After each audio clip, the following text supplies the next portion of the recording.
নমস্কার, গুরু কৃপাহি কেবলম। আমি আজ আপনাদের আংশিক শঙ্কপাল কাশ্যপ যোগ জাতক জাতিকাদের কখন হয় আপনারা নিজেরা জানুন। কারণ এর আগে আমি পূর্ণ শঙ্কপাল কালসর্প যোগ নিয়ে আলোচনা করেছি।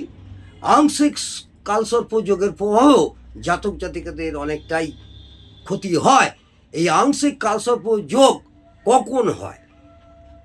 রাহু চতুর্থ ঘরে স্থিত হয়ে আছে এবং এই কুণ্ডলিতে একটি গ্রহ স্পষ্টভাবে রাহু কেতুর পরিধির বাইরে আছে। এই কারণে তখন আংশিক শঙ্কপাল কালসর্প হিসেবে আমরা ধরব। আমি উদাহরণস্বরূপ বলছি, যদি মেষ রাশি হয়, কোনো জাতক জাতিকার মেষ রাশির ঘরে লগ্ন বসে থাকে, তার চতুর্থ ভাব বা চতুর্থ ঘর হচ্ছে কর্কট রাশি, সেখানে রাহু বসে আছে এবং চতুর্থ ঘরে রাহু বসে আছে, পঞ্চম ঘরে কোনো গ্রহ নেই, ষষ্ঠে গ্রহ নেই, সপ্তমে শনি বসে আছে, অষ্টমে কোনো গ্রহ বসে আছে, নবমে কোনো গ্রহ বসে আছে, কিন্তু দশমে কেতু বসে আছে, একাদশে কোনো গ্রহ বসে আছে বা দ্বাদশে কোনো গ্রহ বসে আছে, লগ্নের দ্বিতীয় তৃতীয়তে কোনো গ্রহ নেই, চতুর্থে রাহু এবং দশমে কেতু বসে আছে। কেতু এবং রাহুর পরিধির বাইরে গ্রহগুলো বসে আছে, তখন তাকে আমরা আংশিক শঙ্কপাল কালসর্প বলে গণ্য করব। এটা আপনাদের জন্মছকে বা জন্মকুণ্ডলী থাকলে নিজেরাই দেখে নিন। এই কালসর্প যোগের প্রভাবে জাতক জাতিকাদের মায়ের থেকে আদর যত্ন এরা পায় না, মাতৃ স্নেহ একদমই পায় না। মাতৃর কাছ থেকে নানা রকম অশান্তি এবং মাতৃর যে স্নেহ মমতা, সেখান থেকে এরা বঞ্চিত হয়। এটা মাথায় রাখবেন, মায়ের থেকে তাদের আদর যত্ন একদমই পাবে না, উল্টে মায়ের থেকে অনেক ক্ষতির আশঙ্কাও থাকে। এই সব জাতক জাতিকাদের আংশিক শঙ্কপাল কালসর্প যোগের প্রভাবে তাদের মায়ের থেকে অনেক ক্ষতির আশঙ্কা থাকে। এমন জাতক জাতিকাদের গাড়ি বাড়ি এবং জমি ইত্যাদির দ্বারা দুঃখ এবং ক্ষতির আশঙ্কা সারা জীবন থাকবে। আজকে আমি আপনাদের আংশিক শঙ্কপাল কালসর্প যোগের প্রভাবে কি হয় সেই নিয়ে ছোটোখাটো একটু আলোচনা করলাম। যদি ভালো লাগে অবশ্যই একটি লাইক করে উৎসাহিত করবেন। এবারে আপনাদের আংশিক পদম কালসর্প যোগ নিয়ে আলোচনা করব। আংশিক পদম কালসর্প যোগ কখন হয়? আংশিক পদম কালসর্প যোগ রাহু পঞ্চম ঘরে যদি থাকে, রাহু পঞ্চম ঘরে যদি থাকে এবং কুণ্ডলিতে একটি গ্রহ স্পষ্টভাবে রাহু কেতুর পরিধির বাইরে আছে, এই কারণে এতে আংশিক পদম কালসর্প যোগের সৃষ্টি হয়েছে।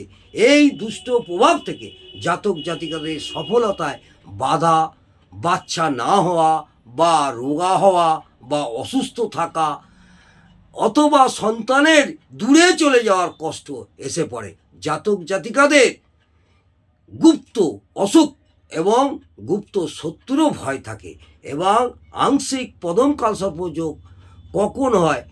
যদি ধরে রাখুন কোনো জাতক জাতিকাদের লগ্ন যদি কুম্ভ রাশিতে থাকে, লগ্ন যদি কুম্ভ রাশিতে থাকে, সেখানে শনি গ্রহ বসে থাকবে বা কোনো অন্য কোনো গ্রহ বসে থাকবে, দ্বিতীয়ভাবে কোনো গ্রহ বসে থাকবে, তৃতীয়ভাবে গ্রহ বসে থাকবে, ধরুন পঞ্চমে কোনো গ্রহ নেই, ষষ্ঠীতে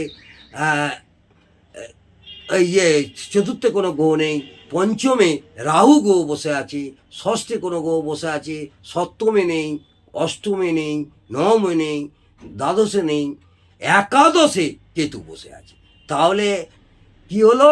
লগ্নের পঞ্চমে এবং একাদশে, লগ্নের পঞ্চমে একাদশে রাহু কেতু অবস্থান করেছে, তাদের বাইরে, তাদের পরিধির বাইরে একটি গ্রহ বসে আছে, চন্দ্র হোক, যে কোনো গ্রহই হোক।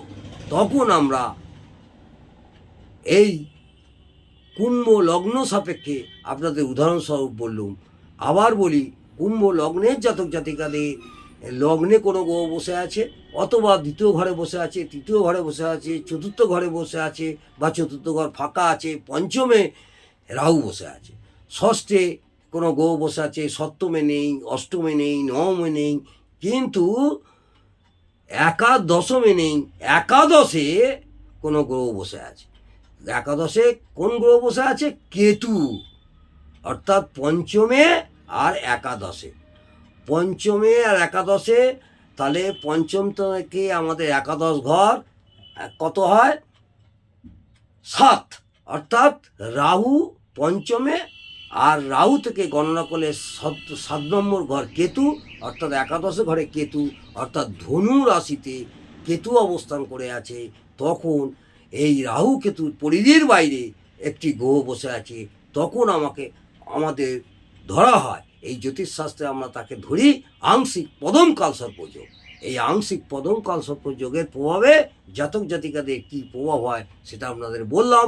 যদি ভালো লাগে অবশ্যই কমেন্টে একটু জানাবেন। নমস্কার, জয় মা তারা, ভালো থাকুন, সুস্থ থাকুন, আনন্দে থাকুন, জয় জয় তারা।